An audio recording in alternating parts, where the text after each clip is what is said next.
I'm pretty sure that you have heard of the hit game created by our Lord and Savior Ed McMillan, Mewgenics. I do in fact enjoy a little bit of Mewgenics. I'm doing a challenge video. Yes, original. Yeah, you've seen the title. I'm not repeating myself. So, what are the rules? I can't bring strays into my house. I can't do strays in any way, shape, or form. Kind of sad. My only two cats that I get to start off with are the two starting cats you get at the beginning. Everything else is either those two cats or their offspring. Pretty simple, if I do say so myself. And finally, I am adding myself a little failsafe in case I lose all my cats. I'm not going to detail it. I'm only going to start mentioning when it actually happens. If it ever happens, of course. So, yep. I guess that's the intro then. I don't know how to do intros so well. So we decide to begin our very brutal adventure by waking up in Thomas A. Beanie's laboratory, where he talks about science, like table, and you, and I, and cats. Now then, we get a fine gander of 3 little kitties with the choice of 2 of them to bring on our adventure, and we have our 3 choices.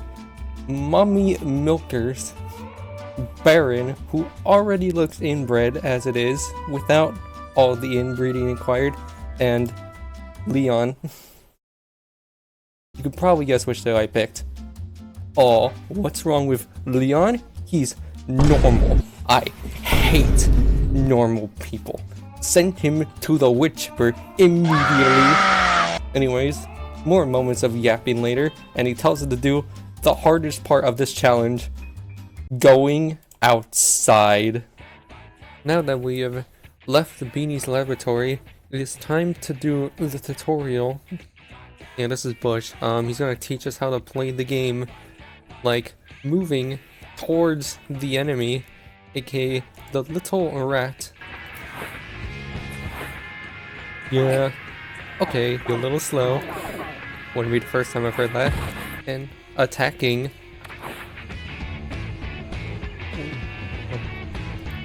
You missed. You missed! It's right next to you! And finally teach us about the importance of using spells.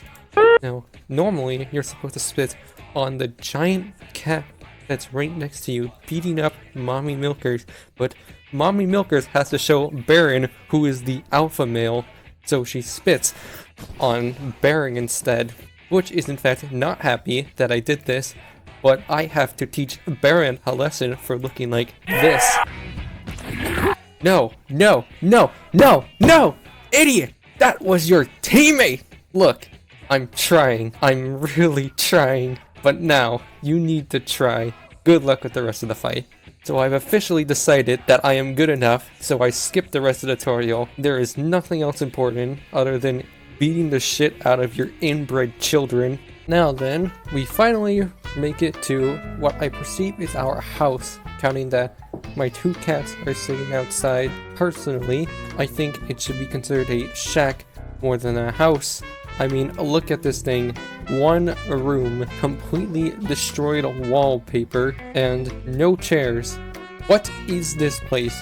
This is not a house. This is barely qualifies as a living quarter. This looks like the cabin from Behavior's 13-hour live stream, but I guess it beats being homeless, so we're living here now. So I decided to do whatever the hell this thing is. I mean, it's Baron, he deserves it. We end the day to see our cats get together and create the first of many children in our bloodline, and those children will make more children out of their brothers and sisters, creating this sort of downward spiral of inbreeding. Oh yeah, you see those people on the, you see those cats on the side? They don't matter. They're strays, and we don't like them. So, stop begging for food, get out of my property before I send Jason Voorhees to jump scare you and hit you with a spear. After passing the day a few more times, we finally have enough cats to start an adventure. Enola, who has weird eyes, I don't know where she got it. She didn't inherit it from like her parents or anything, she just had them. We have Malachi, the boy. We have Gamora, who actually inherited one of the passives, which is actually quite rare in the beginning. And then we have Malinika. Anyways, it is time to embark on our first adventure, the alleyway. The first combat is primarily very simple, because my hunter rolled rubber arrows, which is a very fair and balanced passive ability, while Wineka decides to level up, so I give her Snipe. At the first event, she decides to attempt to charm these little rat things before getting consumed and ravaged by the angry rats. Anyways, the next battle happens. Nothing really interesting happens except more rubber arrows, and Enola doing her signature move of crushing this little cat with her entire body weight. We fight the mini boss, which is Magnus, and oh hey look, it's a hummingbird. Die. Magnus is a really fucking stupid, so we win. The next event, nothing happens. The next battle, nothing happens. And there's a knife in the wall. Unfortunately, Enola is kind of weak, so we do not get the knife. We buy a geode from the shop because it will come in handy later when it gives us a lot of money. We also do not buy the rare candy, which you usually always do, because I actually want to save my coins for the later part. Anyways, it's time to fight the boss. It's the rat. It's the big rat who throws bombs, and we eviscerate him. Now we finally return home. It is now time for my 4 cats to go down there and hopefully do some busy work. Unfortunately, Enola is a lesbian and tries to get a piece of Mommy Milker's milkers, but unfortunately she is not into it. Oh yeah, this is Frank. He builds our house for us. You also get access to the pipe, which is where we send our unwanted kittens for cool rewards. It is also where we'll be sending our stray cats to various places to get incinerated. For example, I send this random stray named Stringbee straight to the trash can where he belongs. That's what you get for not being Mommy Milkers and Baron's offspring. We also talk to Bush, who gives us a new class, the Cleric. You know, the healer class. And we decided to send that lesbian to do what lesbians do best, beat up women. Anyways, we pass the day and it turns out that Malaika is also lesbian. Kinda sad. Anyways, into the incineration plant you go. After passing the day a few times, it is time to go on our second adventure.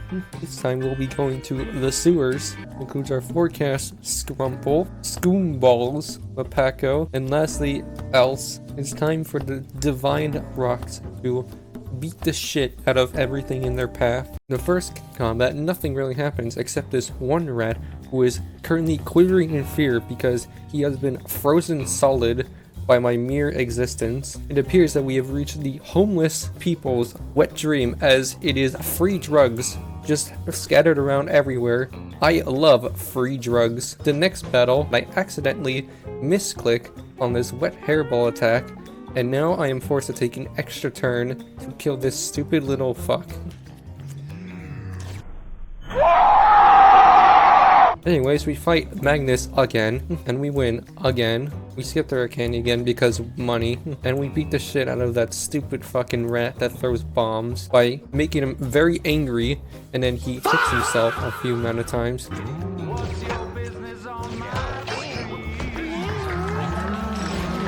It's time to go to the sewers, the big stinky poo-poo land. After beating up the local farters and shitters, we find more drugs inside this giant floating head. I love more drugs, my favorite. My cat almost gets burned to death by fire, but I do the gamer move of using a water element spell on this cat to clear out all of his fire, and he doesn't die. We then fight the Flush Master. I should really unequip the freeze baby, huh? Ah, who cares? Anyways, we make him super angry and he hits himself a bunch more times. Just want to say that Mapaka looks extra ugly today. And speaking of consequences for being ugly, he hit himself with a nail and now is bleeding to death. Good riddance. After vanquishing all the heathens of this entire country, we then make it to the printer. Anyways, time to fight this giant blob. Yeah, Patella reflex and a bunch of thorns carries me through the fight and I win. And we live, which means that we unlock the scary underground section filled with spiders and those fucking annoying bats and fetus. But now we got the thief, which is also a pretty fun class. This cat looks like a vampire, so I will be sending him to the sun. Goodbye. Frank tells us about the caves and shows us his extremely good dance moves.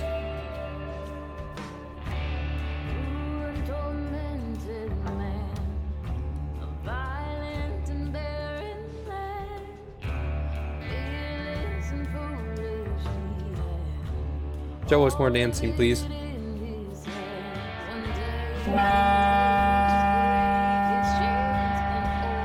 Truly amazing. This is also Clovis. Clovis is here to show us the consequences of inbreeding, because now he has 2 heads, which is 100% not normal. This cat looks like a pile of dust, so I will be sending him to a oversized vacuum to get sucked. There's one more NPC I need to unlock, and Clovis will be our sacrifice. Alright Clovis, you got this, I believe in you.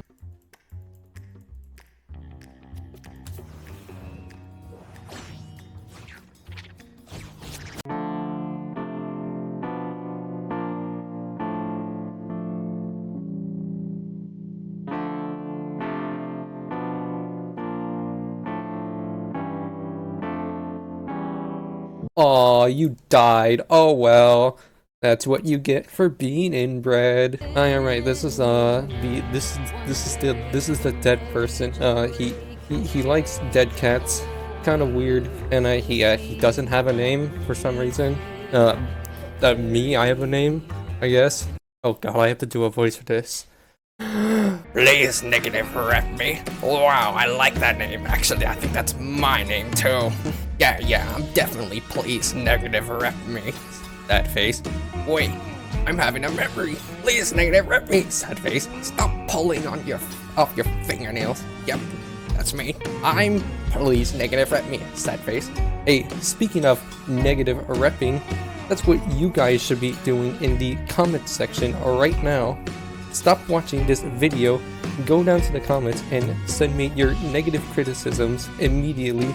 This cat, I have nowhere special, so trash can.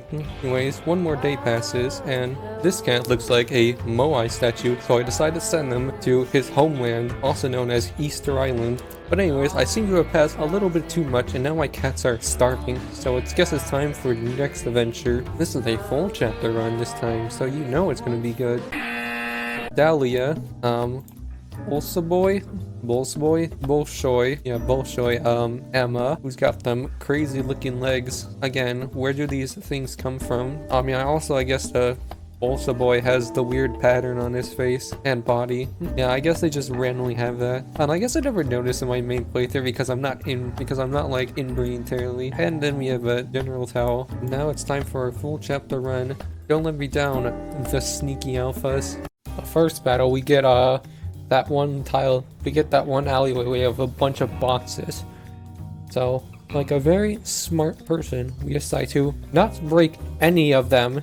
What the fuck is wrong with you? You took all that time to beat the shit out of the boxes just to leave them at 1 health separately. I hate you so much. You have how many hours on this game? And you play like a fucking stupid piece of shit without a brain? Maybe all of that fucking Steven save scummy has rotted your mind or something. You actual worthless piece of human trash. Next fight goes pretty well because my hunter has a cool passive called Tower Defense that does 1 damage to all enemies who enter my attack range. Anyways, for the next mini boss, we get... Are you fucking kidding me? This is the third time you showed up. You know there's like other bosses too, right? Literally, I'd rather get that Fenrir fuck that is annoying and stupid. I just want some variety for God's sake. What am I even supposed to say? Well, actually, I guess I can show this one. You see here, Emma decided to roll the godly item Scatter Shot. But since this takes place in the 1.1 patch notes of Mewgenics, Scatter Shot costs 10 mana. This obviously means that the ability is really good, right? I'm going to abort you. Anyways, other than that, nothing interesting happens. We win. Yippee! We also unlock something else interesting. The hard path, which includes more fights and more editing for me. It also includes better rewards. And since we ain't no bitch around here, we are going to the hard path. Also, in this treasure chest, we happen to run upon the polymorph remote, which I have never seen before, by the way. That's insane or something. I have played this game for over 100 hours, and I'm still finding new stuff. How is this not the best game ever created? Guess what happens? We fight the rat again. This time, Scatter Shot will definitely hit a shot, right?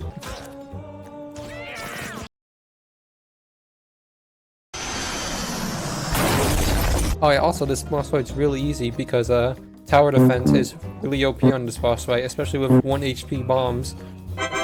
Anyways, in the sewer, the first enemy encounter is a bunch of sharks that all get an extra turn when somebody is bleeding.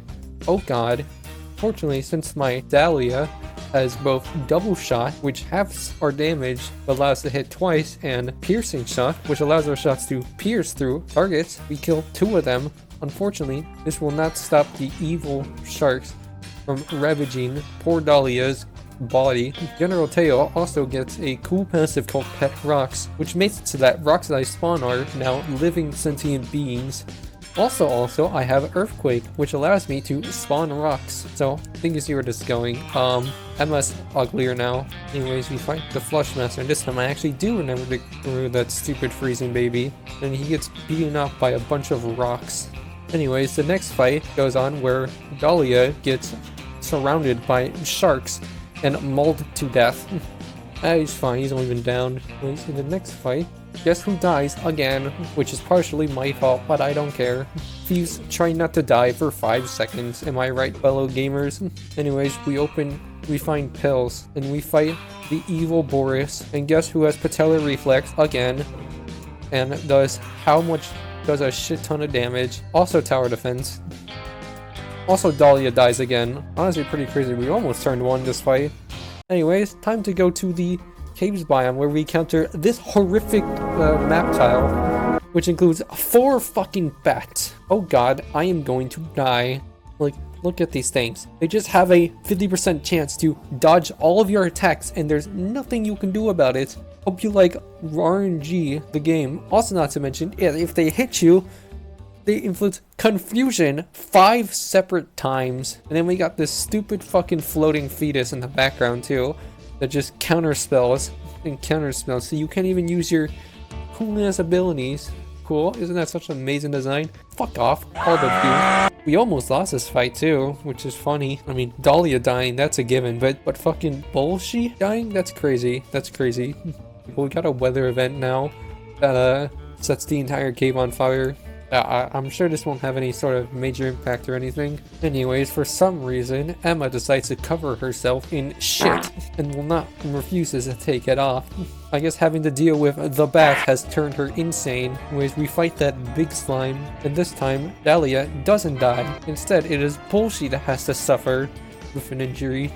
Very, very sad. This next fight is fine, I guess, except the fact that there's all these stupid fucking Dabania cats that just turn into random objects. My favorite ones are the ones that are random objects at the start, and all you can do is just hit every single fucking object on the map until you find it. This event, we get a little mixtape going on, so after touching it a bunch of times, we get a free chainsaw. I love free chainsaws. I especially love cutting my enemies in half with a giant chainsaw. Anyways, we decided to use that chainsaw to open a hole in the wall. It didn't open it, it just opened further. But still, hooray. Anyways, it is time to fight the Chapter 3 boss.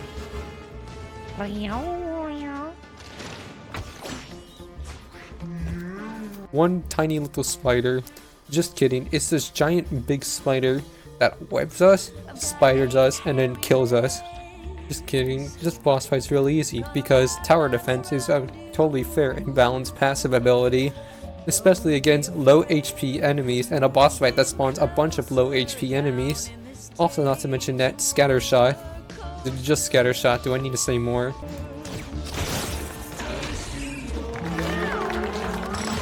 And we tried to take a bite into this wall, but it wasn't that tasty. So nothing happens. And also, my cats will no longer starve. This is a good thing. And the reason why this is because this random stray that looks like an egg, I'm gonna turn him into an omelet. Also, we get access to Baby Jack, who tells us about furniture. Furniture is very important. The two main ones you need to worry about right now is comfort and stimulation, which comfort makes it that cats are more likely to not kill each other and also to get along. Stimulation makes it so that cats are more likely to inherit their traits through their offspring. It also makes it less likely that birth defects get inherited down, so that's also good, especially in a challenge run like this. Anyways, Jack's just gonna show up here and sell furniture to us, so free furniture. It's also really important that we max out Jack for a very specific reason. One of our cats decided to beat the other one up so much that they stopped breathing. So I thought this was a good idea to send it to that mysterious man who was conveniently named Please Negative Rep Me. And one more thing, we sent this cat to Tink. Tink decides to give us a fancy bow, which is a surprise tool that will help us in the very later. So I want to be honest with you guys, originally I was going to make a part 1, also have the boneyard and junkyard, but this video is taking too long to edit, so I think for my sake I'm going to end it here, and part 2 will probably be the boneyard and junkyard. So until then, I guess till next time. I don't really have an outro. I mean, I'm just gonna keep it here where I'm just messing around with the cats. I'm just throwing mommy milkers around. I don't know what I'm doing. I think I've lost my mind. And this is not even like the challenging part of the challenging run, so I can't wait for the inbreeding to actually become an issue. Well, I guess this is the outro. Like, subscribe, hit the bell, do the hypey thing, or whatever. If you're on the mobile version, yeah, hype the video. Comment down below how much you don't like this video, I guess. I don't know. Whatever I said earlier. And yeah, I guess it's the outro then. Till whenever I make the next video.